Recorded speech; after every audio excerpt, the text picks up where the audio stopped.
안녕하세요. 연합인포맥스 선임기자 워싱턴이 선재규입니다. 오늘이 2022년 6월 3일 금요일입니다. 여전히 안 좋은 얘기가 많습니다. 드디어 월가 쪽에서 그것도 JP모건 체이스 CEO인 다이먼 CEO가 경제 허리케인에 대비를 해야 한다 하는 얘기를 했습니다. 지난 1일자 뉴욕 금융 컨퍼런스에서 그런 얘기를 했습니다. 내가 한 주 전만 해도 경제에 먹구름이 끼었다고 했었는데 이제는 그 표현을 좀 바꿔야 될 것 같다. 허리케인에 대비를 하는 게 좋겠다고 했습니다. 더 이어서 이 허리케인이 작은 게 될지 아니면 샌디, 이게 아주 미국에 아주 엄청난 피해를 줬었죠. 이런 샌디 같은 그야말로 슈퍼 허리케인이 될지는 누구도 모른다 했습니다. 다이먼은 자기가 이렇게 어둡게 보는 이유를 댔는데 첫 번째는 연준의 그 대차 대조표 축소, 양적 긴축 이걸 얘기를 했습니다. 이 정도의 양적 긴축을 시장이 경험한 적이 없다. 그러면서 이달부터 이제 본격적으로 시작되는 양적 긴축의 충격을 자기는 걱정한다고 했습니다. 그러면서 작년까지 그 양적 완화가 역효과를 일으켰고 이걸 연준이 제대로 대응하지 못하는 실수를 했다. 그러면서 뭐 다들 아시겠지만 너무 많은 유동성이 풀렸기 때문에 연준에게 다른 선택 여지가 없다는 점을 상기시켰습니다. 두 번째 우려되는 요인으로는 그 우크라이나 전쟁하고 여기 따른 원자재 시장 영향을 지적을 했습니다. 다이먼은 유가가 지금도 세지만 거의 틀림없이 더 오를 거다. 그러면서 배럴당 자기가 보기에는 뭐 많게는 $175까지 올라갈 가능성도 배제할 수 없다고 했습니다. 그 같은 그 금융 컨퍼런스에서요. 그 다음 날 BOA 그 브라이언 모이년 최고 경영자는 또 여기도 반박을 했습니다. 지금 연준이 금리를 올리는 게 미국 경제 기반이 탄탄하기 때문이다. 그리고 지금은 힘들지만 실제로는 이게 길게 보면 좋은 일이다. 뭐냐면 낮은 실업률하고 상당한 임금 상승세 그리고 훌륭한 소비 지출 같은 것들이 지금 뒷받침되고 있다는 겁니다. 그래서 너무 겁먹을 필요는 없다. 또 이렇게 또 받아치기도 했습니다. 도이체방크는 그 70년대 스태그플레이션 그런 교훈을 찾아야 한다고 지적을 했습니다. 70년대에는 주식이 실질 기준으로 대개 손해를 봤지만 에너지는 그나마 가장 좋았다. 그러면서 올해 상황에서 이걸 되새기라고 조언을 했습니다. 올해 들어서 비교적 그래도 굉장히 변동성이 많은데 일관된 안정세를 보인 유일한 자산군이 원자재다. 그리고 또 지금은 특히 높은 부채 수준 그리고 현대 세계화에 대한 위협 때문에 70년대보다 인플레를 억제하는 게 훨씬 더 어려울 수 있다고 했습니다. 그래서 역사를 볼 때 10여 년의 인플레가 자산 가격 특히 실질 가격에 매우 해롭다는 점을 우리가 깨달아야 한다고 강조했습니다. 루비니 뉴욕대 교수, 이 사람은 닥터 둠으로 알려져 있는데 그 프로젝트 신디케이트 기고에 이렇게 적었습니다. 중앙은행들이 나쁜 것하고 더 나쁜 것 사이에서 선택을 해야 하는 아주 난감한 상황이다. 그러면서 자기를 포함해서 많은 경제학자들이 골디락스 이게 뭐 이제 너무 뜨겁지도 차갑지도 않은 아주 적정한 그런 상태인데 이게 달성하는 게 어려울 거다. 이렇게 의구심을 품고 있다고 지적을 했습니다. 루비니 교수는 필요한 통화 긴축이 불가피하게 경착륙을 유발할 거다. 그래서 이것 때문에 침체하고 높은 실업률이 불가피할 걸로 봤습니다. 그러면서 미국 경제가 자기가 볼 때는 2년 안에 경착륙할 가능성이 60% 이상이라고 진단을 했습니다. 하지만 연준이 지레 겁을 먹고 물러나면은 70년대 같은 스태그플레이션에 빠질 수 있다는 점을 잊지 말라고 했습니다. 그런데 문제는 지금 불확실성 요소가 너무 많다. 이런 걸 실토를 했습니다. 마이클 베리, 뭐 아시겠지만 영화 빅쇼트 실제 주인공이죠. 지난주에 지난 29일자 트윗 글인데요. 미국이 소비자 침체라는 표현을 썼습니다. 소비자 침체에 빠지면서 기업들이 추가적인 실적 악화에 직면할 거라고 봤습니다. 미국인의 저축이 줄어들고 차입은 늘어나면서 지금은 코로나 대유행 탓에 생긴 그런 그 지원금 같은 여유 자금을 쓰고 있는 거다. 그래서 이게 이제 다 떨어질 텐데 그렇게 되면 소비 지출의 지속적인 감소, 기업 실적 악화가 불가피하다는 겁니다. 머리는 그래서 그 식료품하고 휘발유, 그 주택값이 치솟는 것이 의심의 여지 없이 소비를 위축시키는 점을 상기시켰습니다. 이런 가운데 연준 월러 이사가 상당히 월가를 귀가 쫑긋하게 하는 발언을 했죠. 금리 인상이 중립 수준을 초과하는 것을 지지한다. 이게 상당히 아주 월가에서 귀가 쫑긋할 수 있는 그런 발언이었죠.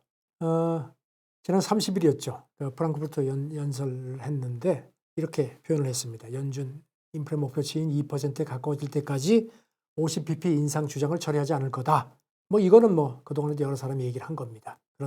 그러면서 연말까지 기준금리를 중립 수준보다 더 높은 것으로 끌어올려서 제품하고 노동 수요를 줄여서 공급과 일치하도록 해서 인플레를 억제하는 것을 자기는 지지한다. 이렇게 붙였습니다. 이게 중립금은 다들 아시죠? 성장을 지지하거나 제한하지 않는 수준인데 연준이 지난 3월에 이걸 2.5% 정도로 봤죠.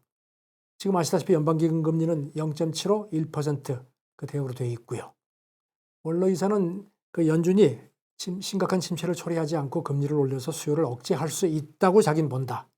물론 그 경로에는 여러 가지 불확실성이 있다는 겁니다. 전쟁하고 코로나 대유행, 진정, 추이 같은 것이 있다.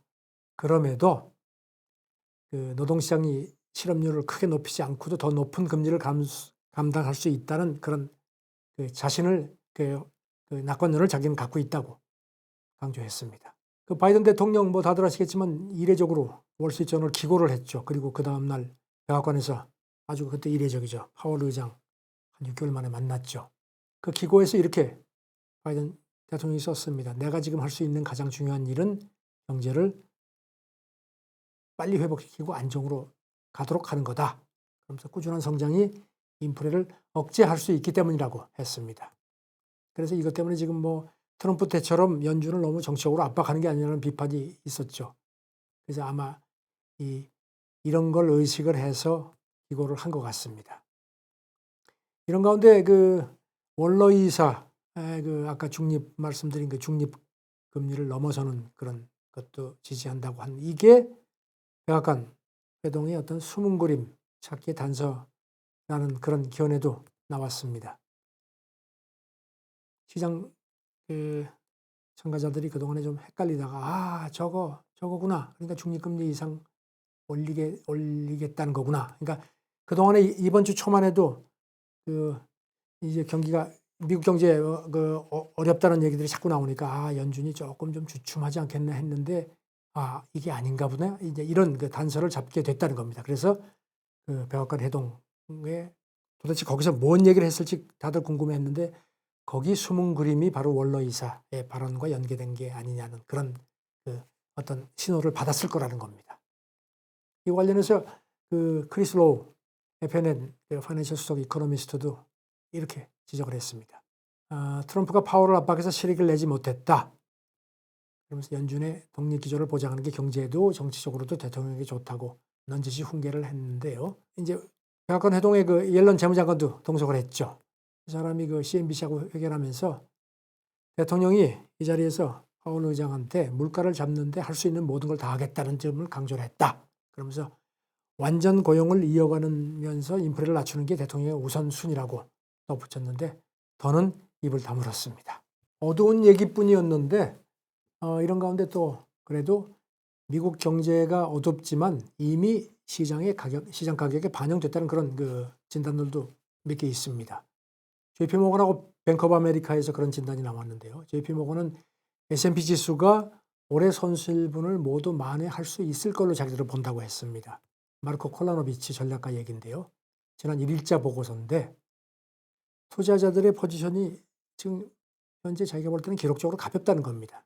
미국 소비하고 글로벌 경제 재개 그리고 중국의 경기 부양책하고 중국도 지금 경기가 조금 회복 조짐을 보인다는 게 콜라노비치의 분석인데 이런 것들을 고려할 때 미국 경제가 조금 좀 흔들려도 침체까지는 가지 않을 거다 이렇게 봤습니다. 시장이 이미 연준 긴축 기조를 가격에 반영을 했고 인플레도 정점을 찍은 게 아니냐고 자기는 본다고 덧붙였습니다.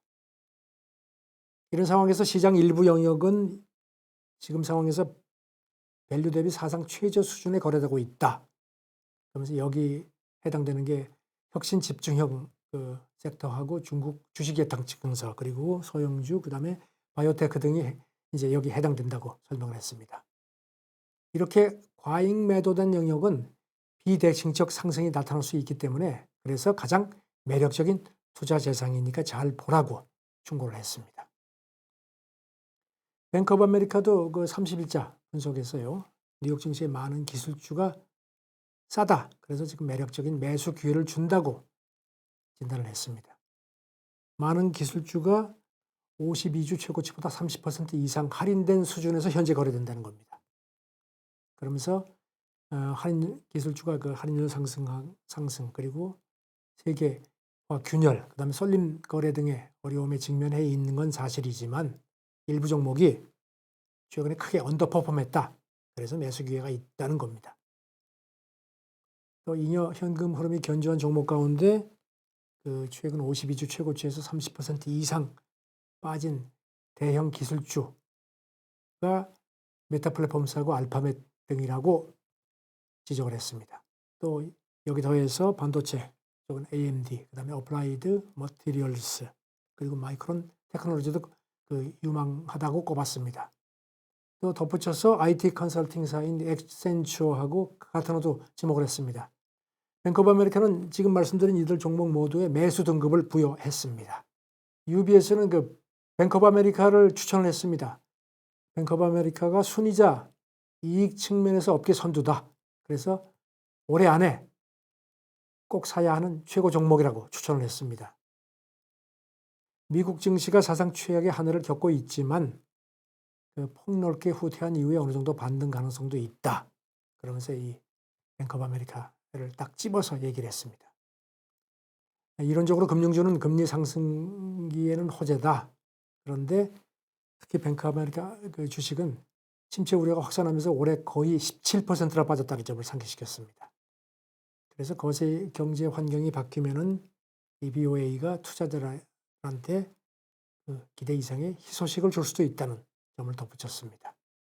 그 UBS 분석을 보면요, BOA의 그 순이자 증가율이 올해하고 내년에 각각 한 20%, 15% 정도로 전망됐습니다. 이거는 업계 평균 이 18%하고 12%인데 이걸 모두 꽤 웃돕니다. UBS는 또 그 BOA의 그 대출 성장세가 견조하다. 그리고 예금 측면에서도 금리 민감도가 가장 낮은 금융기관의 하나라고 덧붙였습니다. 그 지금 사실 증시 저점 매수 얘기 나오고 해서 그 시장에서 가장 관심 있는 게 지금 도대체 바닥을 어떻게 측정을 해야 되느냐 이걸 겁니다. 여기에서 그 엘리 파이낸셜 그 린지벨 수석시장 전략가가 월스트리트저널 지난 29일자에서 이런 이 투자자들이 지금 변동성이 큰데 안도 신호를 갈망하고 있다. 이런 걸 해서 이제 이걸 체크할 수 있는 한 5가지 핵심 지표가 있다. 이렇게 소개를 했습니다. 그러면서 이 사람은 이 가운데 한 4개 정도는 여전히 극단적인 수준에 못 미친다. 그러니까 이제 더 나빠질 수 있다는 겁니다. 이 5가지 지표는요. 변동성 지수, 그다음에 풋, 콜, 옵션, 그다음에 200일 이평선, 그다음에 이제 그 채권 스프레드. 이게 이제 지금은 상대적으로 상당히 타이트한 걸로 되어 있고요. 그다음에 이제 개인 투자 심리. 이것도 지금 상당히 악화해 있죠. 제일 먼저 이제 말씀드린 게 변동성 지수, 빅스죠. 이게 이제 지난 4월 30일 33.4까지 이게 치솟은 게 이제 올 들어서 가장 정점이었죠. 그런데 이게 이 사람 얘기는 금융위기 때인 2018년 10월 30일에는 59, 거의 건 60위까지 갔죠. 그 다음에 코로나 대유행 이후로 시장이 곤두박질 쳤던 그 2020년 3월 30일, 그때도 한 53.5가 넘었죠. 거기 비하면 훨씬 아직 여전히 낮다는 겁니다. 그러니까 더 나빠질 수 있다는 그런 거죠. 그 다음에 이제 두 번째, 풋하고 콜 옵션인데요. 최근에 이제 이게 1.33까지 올라갔는데 2018년 말 고점이 1.7, 그 다음에 2020년 초에 1.8, 여전히 거기는 크게 못 미친다는 겁니다. 여기 대해서 네이션와이드 인베스트먼트 리서치 수석 얘기는 이 지표가 투자자들의 항복 시점을 가늠하는 주요한 척도다는 겁니다. 말씀드린 1.8 정도까지 가면 항복하지 않을 수 없다는 그런 얘기인 걸로 보입니다. 그 다음에 세 번째 200일 이평선 같은 경우는 이걸 상회하는 주식이 적다는 것은 뭐 아시다시피 투자자들이 갈수록 비관적이라는 얘기인데요. 현재 200일 이평선을 웃도는 주식이 한 30% 정도로 평가가 되어 있습니다.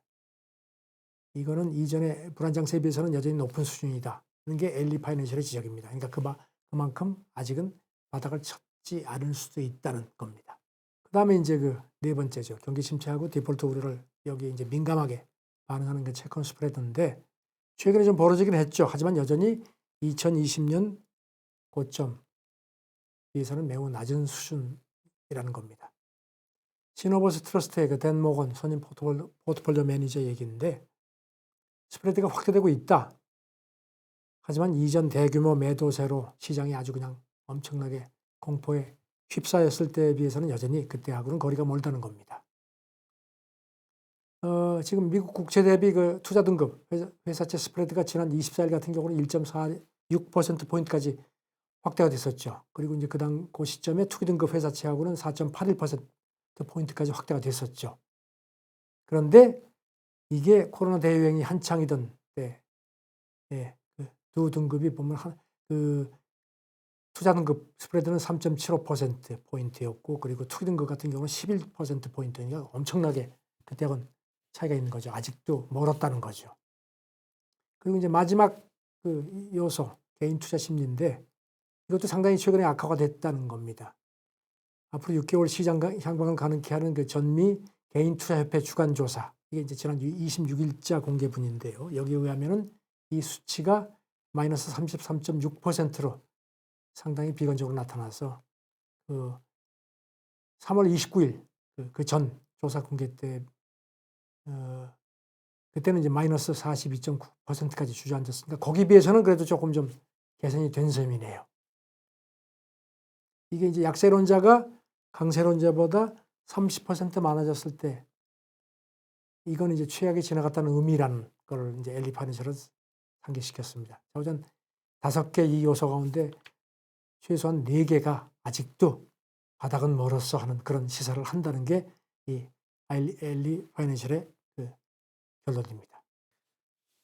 지금 아까도 말씀드렸지만 이번 주 초만 해도 연준이 미국 경기 둔화를 걱정해서 긴축 행보를 조금 주춤하지 않겠느냐 기대감이 있었는데 원로 연준 이사가 꿈깨 했죠. 그래서 지금 조금 분위기가 좀 그런 낙관론이 조금 좀 가라앉은 분위기인데 또 오늘 새벽에 들어온 걸 보면요. 클리블랜드 연방은행 총재하고 브레이너드 부의장도 또 비슷한 조금 좀 찬물을 끼얹었습니다. 추가로다가 클리블랜드 연준 총재가 필라델피아 경영경제협의회 연설을 하는데 오는 6월하고 7월 두 차례 50bp 인상을 지지한다. 그렇게 얘기를 하면서 이것까지는 뭐 다들 예상을 하셨을 텐데 9월에 더 빠른 속도의 금리 인상도 가능하다. 요게 포인트 같습니다. 그러니까 꿈깨 하는 거를 추가로다가 또 압박을 했고요. 그 다음에 브레이너드 또 CNBC하고 인터뷰하면서 비슷하게 얘기를 했습니다. 금리 인상을 일시 중지 하지 않겠느냐는 관측이 있는 모양인데 어렵다. 진행자가 일시 중지가 가능하겠습니까? 했더니 현재로서는 일시 중지의 경우를 보기 아주 어렵다. 이런 얘기를 했습니다. 그러면서 50bp 두 차례 정도 추가 인상하는 게 합리적인 종류의 경로라고 얘기했습니다. 그 이유에 대해서는 지금은 말하기가 어렵다. 반가운 소식은 아닙니다. 이제 고용지표 나오죠. 그리고 이제 이달 FOMC가 이제 우리 시간이죠. 15일, 16일인데 그때까지 계속 먹구름 거치기는 힘들 것 같습니다. 연휴인데 좀 어두운 말씀을 드렸는데 이게 현실입니다. 더 냉철하게 판단하시길 바라겠습니다. 감사합니다.